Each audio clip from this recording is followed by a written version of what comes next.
Good evening, it's Matt from the kitchen with little Ellie.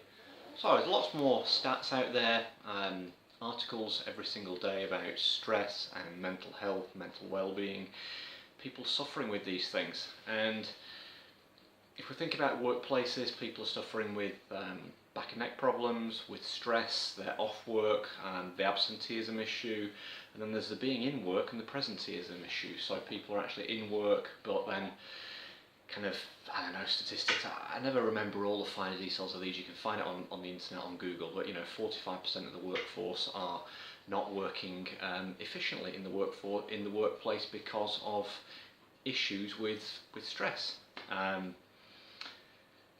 So what we're going to do about it, we can keep pointing this out. I think that's important that it's pointed out that more and more people become aware of the fact that these are issues. But ultimately, what does that mean? It's got to be, on the one hand, the individual has got to start taking their own personal responsibility for their part in the equation. You can be in a workplace with poor management, poor line managers, difficult culture, and yes, those are external challenges, but you could have let's say you could have type 1 diabetes and a broken leg, and those are also external challenges, and they're challenges to you getting on with life. So you deal with that in a way that you are aware of that, and you find out the best ways to move yourself forward in life with those challenges that you are potentially born with. In the workplace, you make your own choice as to whether you stick within that workplace and put up with that bullshit, basically, that there is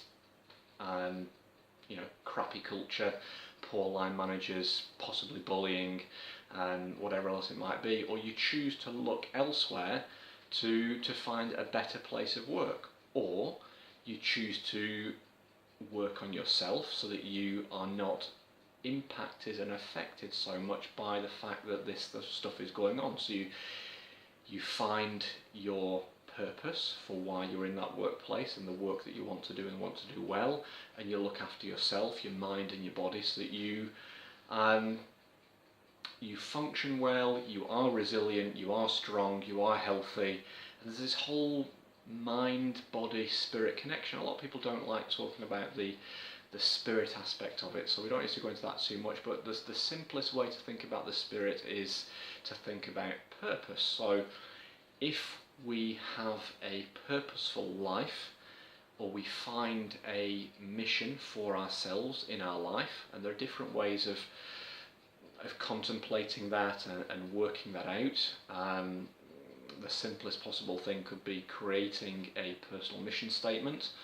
And there are resources out there. I've got a friend from Poland who's written a book about how to create your own mission statement, personal mission statement. So, the whole self-help genre out there, in terms of books, it's full of people who have done it themselves and then created the books about their own life experience. And there are professionals and specialists who've delved into the science behind it. So all that information is out there.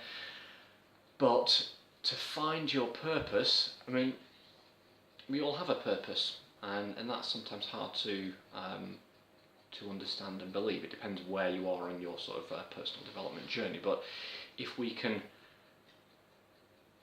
choose into finding our purpose, then we will wake up every single day enthused and happy to get on with that purpose. So that takes a massive edge off if, for a certain portion of our life, we're in a job or a role where we have challenging circumstances and situations where we're not earning as much as we feel we should, in terms of the value that we think that we can give to a workplace or a project or a situation. We can be resilient in the situation of poor line managers. We can choose to self-educate ourselves, go on courses. If that is not provided within the workplace, we can do it outside of work on our own time, our own money, and we can make ourselves a better version of ourselves, and we can then possibly put ourselves forward. We can grow our confidence, put ourselves forward for a better job, and we may choose into moving up the ladder within the organisation, possibly with the poor culture, possibly with the poor line manager, to step above that line manager, and then you'll be their manager, and then you can set the example for how their life might change because yours has changed. You may then have your purpose to, within that organisation, start the steps to change the culture into a better culture, and these things are massive projects in certain businesses and certain poor cultures. And if you're starting off at lower levels or lower rungs on that, if it's a big organisation, it may seem insurmountable, but you can always do your bit. And even if your bit is just becoming the better version of yourself, becoming fitter, becoming healthier, this mind, body, spirit connection of your purpose, your resilience, and your physical health and fitness can then spiral you upwards to be a beacon of hope and a better example for colleagues and the line manager and even the management and the owners of those businesses.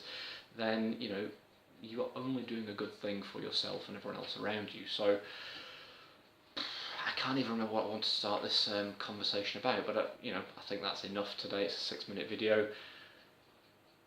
Choose into becoming the best version of yourself. That is spirit or purpose, that is mind, that's mindset, resilience, capability of dealing with all situations and emotions, not becoming triggered by other people. If something is upsetting you, then you need to weigh up whether that is that person being a complete arsehole and everybody else recognises that, or whether it's something in you that you're not happy with about yourself, so that is triggering you and making you feel agitated, stressed, angry, whatever it might be. And you have to work out that process. You have to work out whether somebody is making some action, saying something, and it's upsetting only you or everyone else around you at the same time, or whether it is just you. And then there's that opportunity to look in the mirror. That person is a reflection of something inside of you. You can then choose to work on that aspect of yourself. You might do that yourself, you might do mirror work, you might do shadow work, you might do journaling, you might do some kind of mindfulness meditation, get outdoors, clear your head, and start feeling into why you are upset by that particular word or action or way of somebody being. And move forward from there. Ultimately get to a point where you create happiness for yourself because you have the purpose and you are not upset by any external situation, and you're happy with yourself in your own internal situation, irrespective of what's going on around you. So you can be happy by even not having the best job, or not having the that's the chicken cooking there, not having the best financial income, or other things going on, the best boss, whatever it might be, but you can still be happy in yourself because you are doing your best that you can in your job right now. And then the physical aspect is being able to sleep well, so you're not getting up tired or ratty, or and then that leading to being upset on the road as you're driving to work or commuting, however that might be. And you can manage your work and the workload and the stress that's put on you by the tight deadlines and the fact that you've lost some colleagues due to downsizing in the business, but you are physically fit and capable to manage with those external stresses, because ultimately stress from any source is manifested in the body in the same way. So you imagine a pot in your body, that's the crucible that collects all the stress from electromagnetic, physical, nutritional, financial, relationships, whatever it might be, your boss. All that stress manifests itself into one pot. If that pot overfills, then as the pot is too full, you're struggling to deal with that. That then leads to the issues of anxiety, where, well, we're not going to go into that in this video, it's too long already. Anxiety, that might then lead to depression if you've not got that purpose sort of side to yourself.